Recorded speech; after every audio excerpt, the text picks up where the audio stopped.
നേരായ കരാറല്ല എന്ന അഭിപ്രായം ഞങ്ങൾക്ക് ശക്തമായിട്ടുണ്ടായിരുന്നു. പക്ഷേ കരാർ ഒപ്പിട്ട് കഴിഞ്ഞിരിക്കുന്നു. കരാർ അനുസരിച്ച് വൈദ്യുതി വാങ്ങൽ തുടങ്ങിയിരിക്കുന്നു. ആ കരാർ റദ്ദ് ചെയ്താൽ പെട്ടെന്ന് നമ്മുടെ നാടിന് വൈദ്യുതി ക്ഷാമം അനുഭവിക്കേണ്ടി വരും.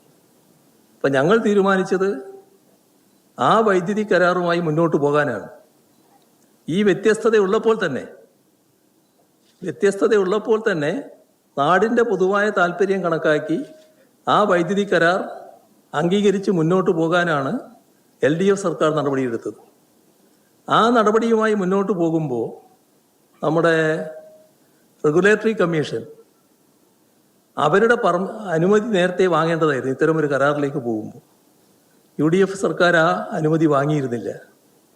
അവരുടെ മുന്നിൽ ഈ പ്രശ്നം സജീവമായിട്ട് നിൽക്കുന്നുണ്ടായിരുന്നു. ആ റെഗുലേറ്ററി കമ്മീഷൻ ഇതുമായി ബന്ധപ്പെട്ട് പരിശോധിച്ച് അവരുടെ അവസാന തീരുമാനം പിന്നീട് വന്നു. അത് റദ്ദ് ചെയ്യുന്നതായിരുന്നു. ആ റദ്ദ് ചെയ്ത തീരുമാനത്തിനെതിരെ ആകാവുന്ന നടപടികളെല്ലാം ഞങ്ങൾ സ്വീകരിച്ചു.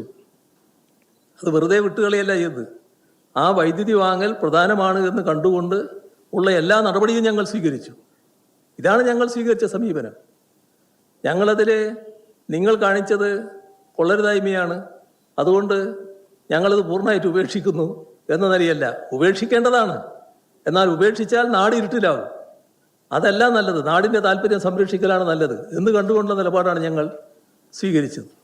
അതുകൊണ്ട് തന്നെ ഞങ്ങളുടെ കാര്യത്തിൽ ഈ സമീപനം കേരളത്തിൻ്റെ വൈദ്യുതി മേഖലക്ക് കുറവില്ലാത്ത മട്ടിലായിരുന്നു. ഇപ്പം പറയുന്ന പരിഹാര മാർഗം അത് കേരളത്തിൽ അത്ര എളുപ്പമുള്ള കാര്യമല്ല കേട്ടോ.